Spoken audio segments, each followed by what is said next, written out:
Hi, Andy here from Hike Wild. I'm at Meldon Viaduct. I've just got off the train. I came on the train from Oakhampton, and an interesting little train ride. An old diesel locomotive in a very old-fashioned carriage with the little separate compartments. A blast from the past. Anyhow, I've got off and I'm just about to head off up to the moor. Gonna camp at Fur Tor and then get on off to probably to Lydford to get out on the bus tomorrow. So it's a bit drizzly here at the moment, but I'm hoping the weather picks up and we might have a dry night. Here we go.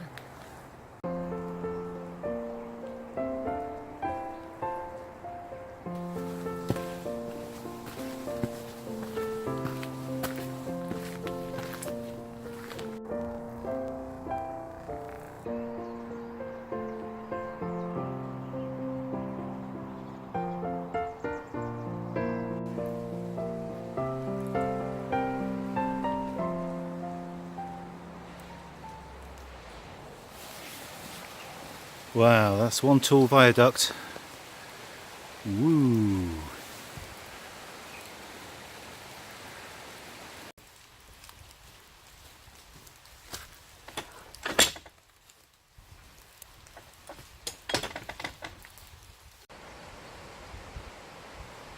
Bye bye Meldon Viaduct.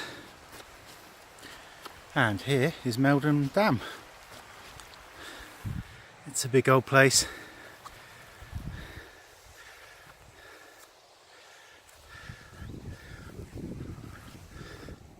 Wow, crazy view down the valley. Whew, just been climbing this, out of breath. Look at that.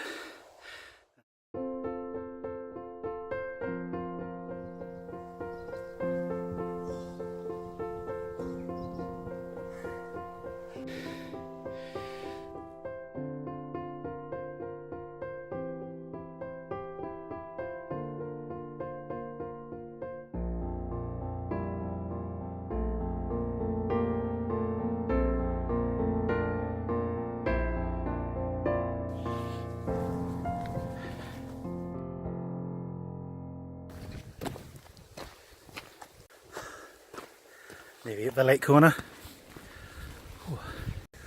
I'm not sure it's permitted or in the designated wild camping areas, but could camp there on the Lake Island because you can walk across it at the moment. Dry land down here, but might have to be a bit of what's that thing you suspend between two trees? Yeah, hammock camping, that's the one. Not sure there's any flat spots for tents in there. So if anyone's brave enough and you want to do that, make sure you pop a video up. I'd love to see that.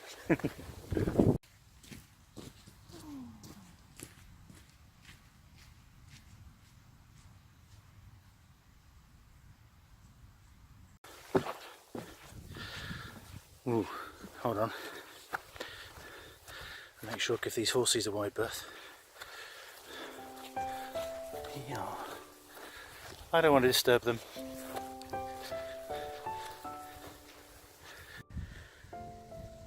Oh, this one's fast asleep.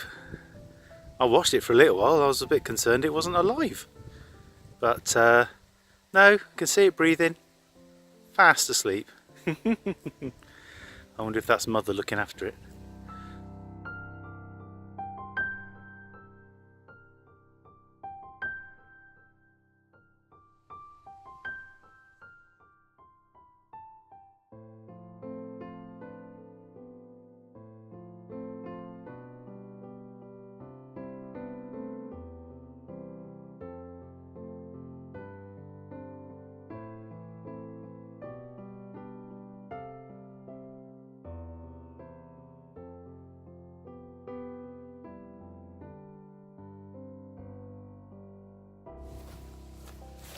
Bye! They don't care. Just stop for a breather. Just come up a bit of a hill and just started getting attacked by a fly, and I just realised actually there's hardly been any bugs or insects, which is pretty good. I've bought some insect repellent, but I've not put it on. No point using the stuff if it's not needed, but maybe I'll need it tonight as it warms up. Here's the fly. Anyhow, yeah, I'm just up sort of going out of Velake Corner up the West Oakmont Valley towards Lydford Tor and Sandy Ford. Got the lovely Fur Tor copse to look forward to. Walking through that, I'll show you some pictures of that as I go through. So while I'm stopped, I'll get my hiking poles out and use those. Now I'm on a flat path and head on up the valley.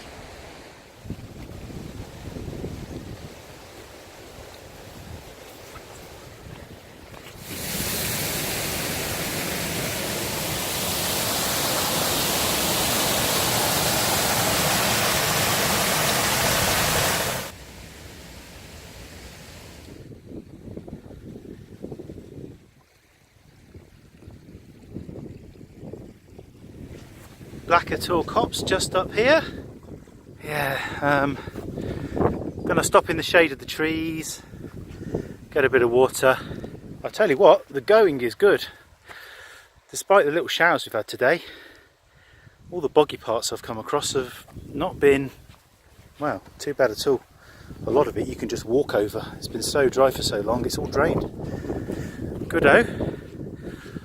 Onwards and upwards. Well, no. Not upwards, not yet. Onwards and into the woods. I'm in the beautiful Fur Tor copse. Just stopped and put on my bug repellent. And also a bit of sun protection. So quiet and peaceful in here. It really is beautiful. Hear the river over in the distance there. So, got to head off to Sandy Ford now, and then the big climb up onto Kitty Tor. Going to be quite late by the time I get to Fur Tor at this rate. Keep stopping. Ah well.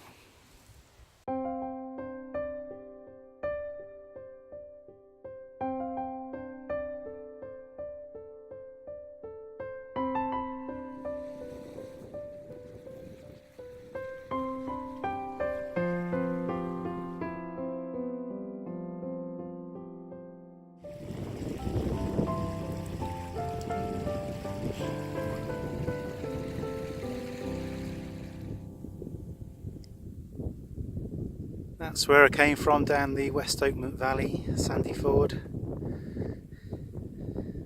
Beautiful place to be, this is.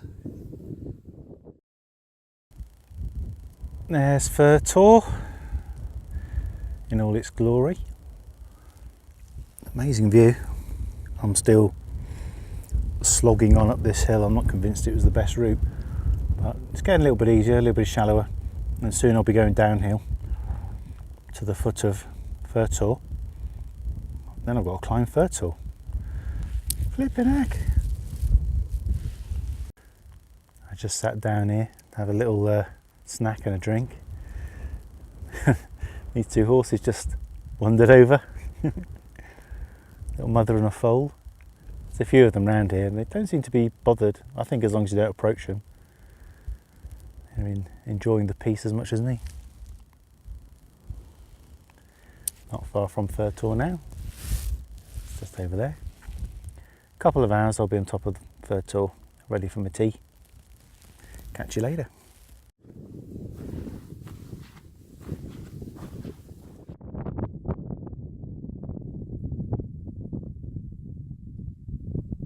There is Fur Tor.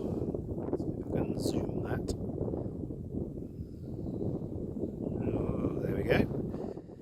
I'm going to head off down there and get some water in the brook. See you down there, or at the top of the Tor. Well, I'm nearly there. There be Fur Tor. Not too far to go. I've just sat myself down by this little stream. I've heard tell that the northern approach to Fur Tor is tricky. By God it is. I've been blocked off by these little streams and marshes and bogs, and I'm still not really there yet.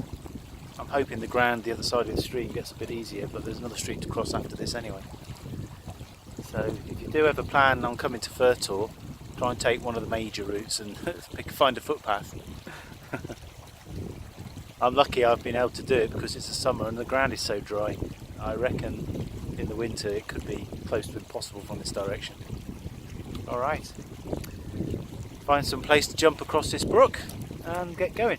Hey, the brook, it's muddy as anything, and also flowing a lot more than I thought it would, but then I guess that's from the rain earlier today. It stirred up all the silt and stuff instead of it. I'm hoping the next brook, which is a bit bigger, may be cleaner if I'm lucky. Oh, how awesome. I only just stood up from where I was sat, walked down here a couple of yards, looking for rocks to hop over, which I may be able to cross over down there, and found the little confluence of these streams. The good news is, this river that's horrible and dirty brown and muddy, I don't know if you can make that out, but over there, where the water's coming in from that other stream, it's nice and clear, and you can see the water, the dirty and the clean mixing. So I'm going to head off up that little clean brook and get some water. And here I am the other side.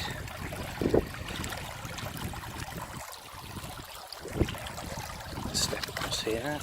This little brook's easy to cross. So, muddy river, which I was walking down. Muddy, foamy river.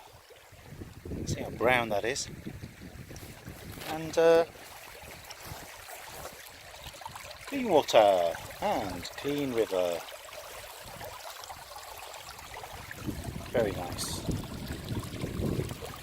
It's got that brown tinge to it, as a lot of the streams do. The peat colours it, but you can see the bottom, and it's not muddy and silty. So yeah, I'll gather my water from here. So just in case you were wondering how I collect my water, I use a Sawyer Mini and smart water bottles. Doesn't everybody?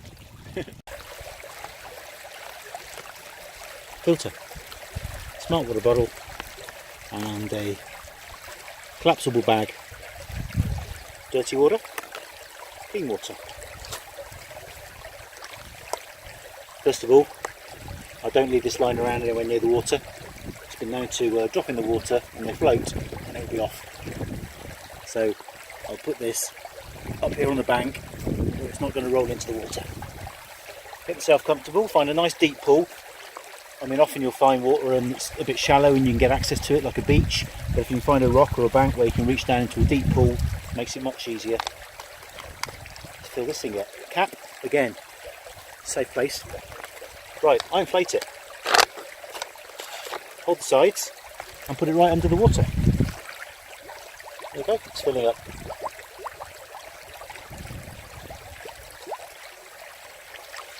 You want to maximise it, a bit more. So, if the water's deep enough, that's so easy to fill. There's none of this scooping or waiting for the water to flow into it. Hold the sides like that, hold it under the water, let the air come out. Bingo. Next step, take filter from safe place, screw onto your squeezy bottle, yeah, and that's ready to dispense clean water. As you squeeze this bag, water will force through the elements in the filter, just take out all the nasties, clean water comes out the nozzle. So, this bit you've probably guessed. Clean water bottle, nozzle off, squeezy squeeze. There we go. Won't take too long.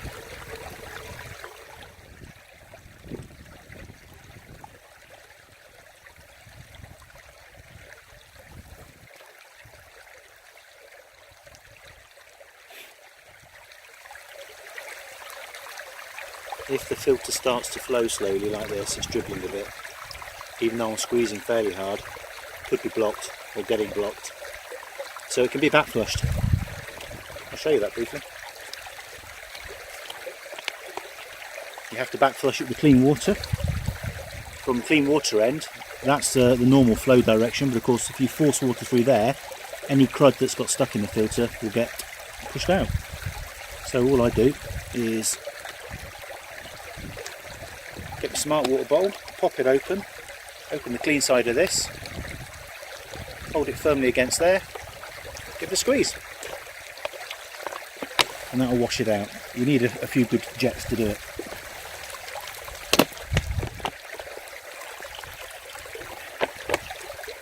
That may have helped.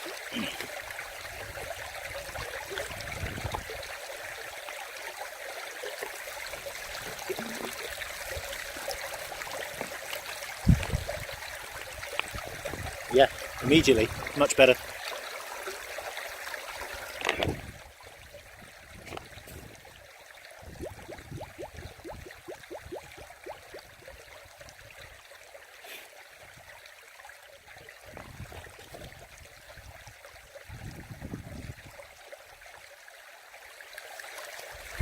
If you're going to be away from water for a little while, like camping overnight away from the water like I am, hydrate whilst you're here. And you can always fill your dirty bag up with water and filter it as you need it. That's what I do.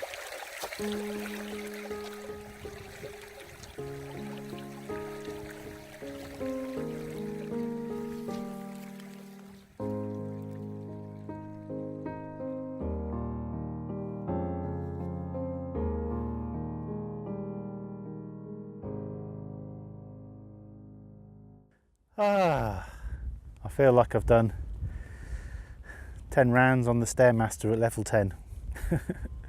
Wow, just when you think you're at the top on Fur Tor, you're probably halfway there. But here I am, I've got to the top, and that's the big rock.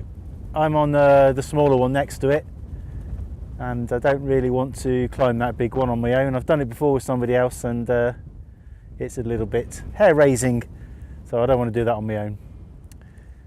Yeah, so find myself a spot to camp and get some food on.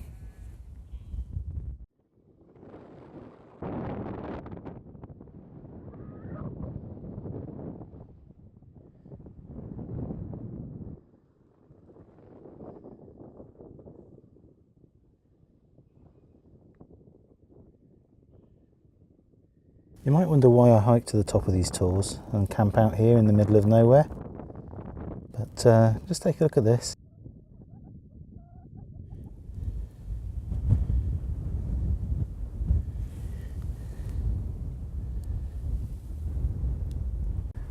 View from Fur Tor. Turning into a beautiful evening.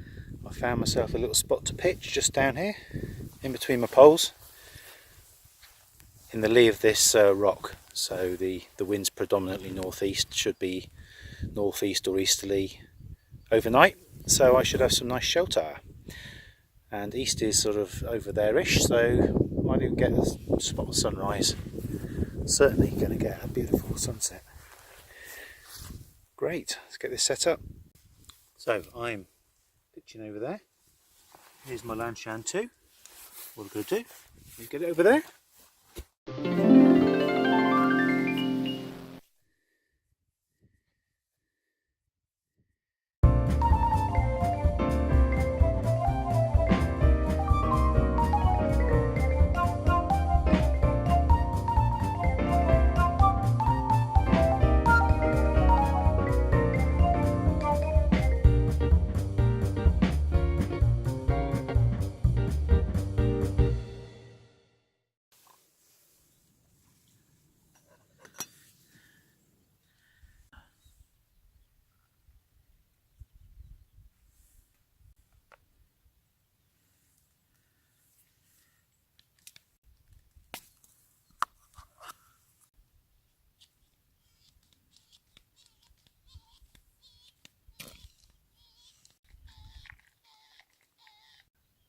Cheers. Mm. Mm. That sunset's just dipping behind a cloud. Cook up some food now, nothing exciting. Mashed potatoes and pepperami.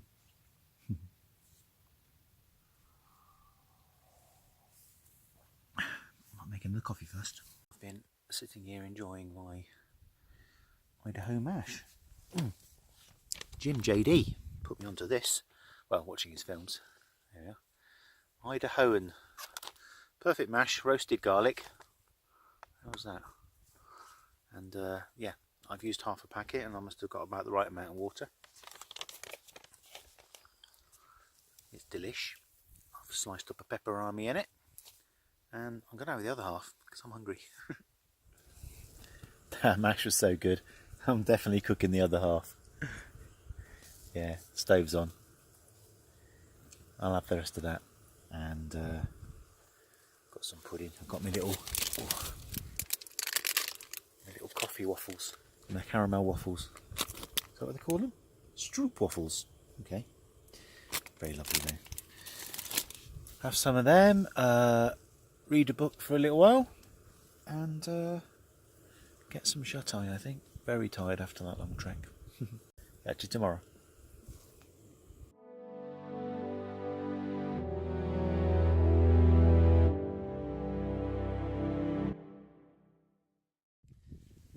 Good morning. Sat just outside my tent here, trying to catch a little bit of sunshine.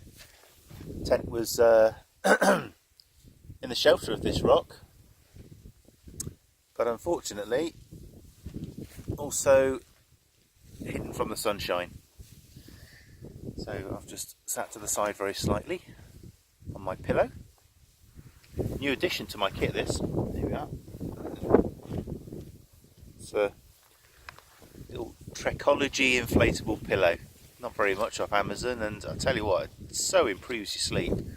Much better than rolling a bunch of clothes up and trying to improvise a pillow. This is very comfortable. Just deflated slightly so that it's a little bit softer, but yeah, enjoyed it. Slept well, and only really woke up just recently. Quick cup of coffee, and I'm going to cook some breakfast too because I'm hungry, so I'm just going to have some porridge, usual sort of thing, packet porridge. Oh, there goes my sleeping bag. I better go and rescue that, it's just blown off the tent.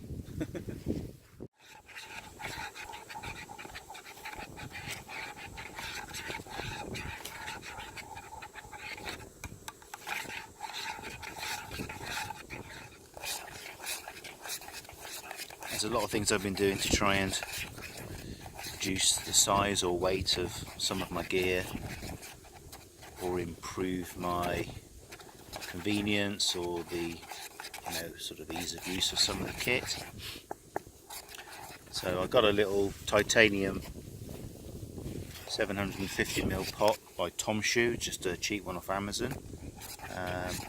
The pot's excellent. I don't really need the bail handle, but it's actually quite convenient because it sits there and holds my handles together, so that handle won't move out while it's pushed down there. I don't suppose I'm ever going to cook over a campfire with it, but if I did ever need to, there it is. Anyhow, yeah, you save a couple of grams, but I was just thinking the one I used to use was an anodised aluminium one, which was actually non-stick, and I found that the food didn't stick on the bottom of it anywhere near as bad as this titanium does. So I'm here constantly stirring my porridge, wondering whether it's worth the worth the effort when I could have been using the other set, which is probably half the price. The benefit of the other one as well was it's a two pots, and the top pot you could invert and use as a lid. This one came with a little flat titanium lid, which is great, but the other set I had with the two pots meant you could actually boil some water up while you was for a meal while you were drinking another cup of coffee or something. So that was just good. Just interesting the compromises you make to try and make things a bit smaller. But, that's just one of them. I still like to bring my luxuries. I bought a pillow actually, which I'm sat on at the moment. So if you're in the market for a pillow, I got this one Trekology. Yep, another Amazon special. But it's pretty cool. Inflation valve, which has got a little push button clicker on it. I don't know what you call that, but you just give it a click. There we are, and it's now open, so I can deflate it and click it again, and it's locked. But also, while it's locked, you can still blow it up, and it's a one-way valve. So I thought it was super convenient for blowing up. That's just a little valve cover.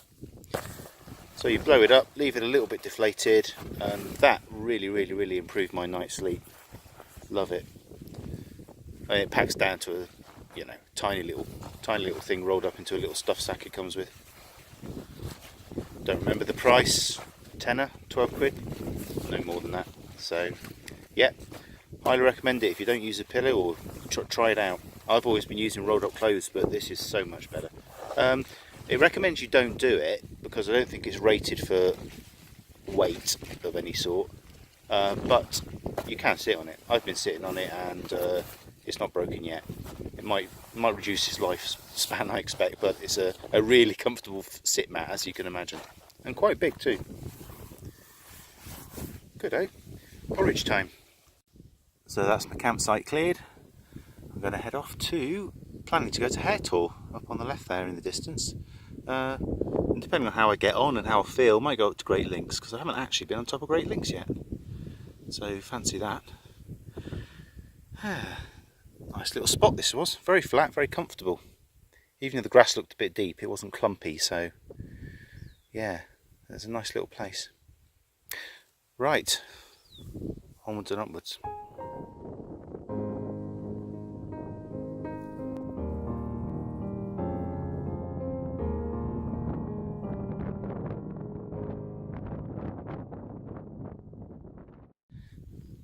I think Fur Tor might be my favourite tour. It's huge, and down the sides it's got these massive, here we are, these massive boulder fields. Let's see if I can pick these out here. Look. Wow.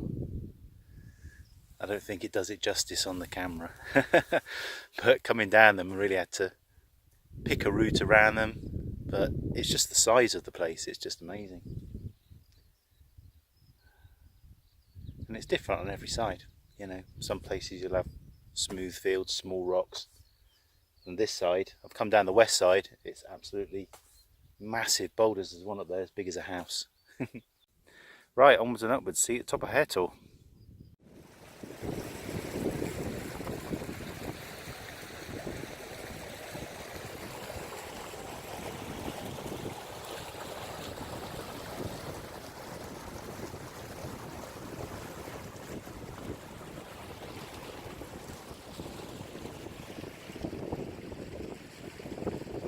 I'm in a steep bit of the Tavy Cleave.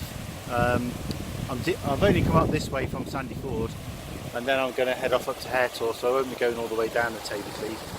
But it's a steep bit, and getting down along the banks has been a bit sketchy, but I found one of those little spots where you just go, wow, it's so beautiful. There's a lovely little waterfall behind me, which you can probably hear. And quite a few trees all about, so I'll give you a little view of this place.